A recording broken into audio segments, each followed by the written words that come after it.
ये बुजुर्ग आदमी, जिसकी उम्र 100 साल से भी ज्यादा थी, धीरे से एक पंच मारता है। लेकिन उस पंच को देखकर युगेरो हामा, जो पूरी धरती का सबसे ताकतवर जीव है, हैरान होकर तुरंत पीछे हट जाता है। ऑडियंस अभी सोच ही रही थी कि आखिर हुआ क्या। तभी देखा गया कि बुजुर्ग ने युगेरो को कोने में घेर लिया था। उसका पंच युगेरो को मिस करके दीवार पर जा लगा और वो पंच वाकई में डरावना था। फिर उसने एक और पंच मारा जिससे युगेरो हवा में उड़ गया और उसके बाद एक किक मारी जिसने उसे और पीछे धकेल दिया। मगर युगेरो हंसने लगा क्योंकि उसे आखिरकार एक ऐसा ओपोनेंट मिल गया था जो उसके बराबरी का था। युगेरो ने उस बुजुर्ग पर ताबड़तोड़ वार किए, लेकिन वो बुजुर्ग वाकई में हर्ट नहीं हुआ। असल में 100 साल से मार्शल आर्ट्स की ट्रेनिंग के बाद उसने एक टेक्निक सीख ली थी, फोर्स अब्जॉर्प्शन। वो अपने शरीर को इतना सॉफ्ट बना चुका था कि जब युजिरो की ताकतवर मार उस पर पड़ती तो ऐसा लगता जैसे कोई गिरते हुए टिश्यू पर छुरी चला रहा हो। मगर युजिरो भी कोई मामूली फाइटर नहीं था। उसे जल्दी सोल्यूशन मिल गया।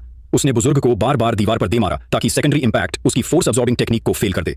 उसने उस टेक्निक का मजाक उड़ाया और कहा, स्किल कभी स्ट्रेंथ को हरा नहीं सकती।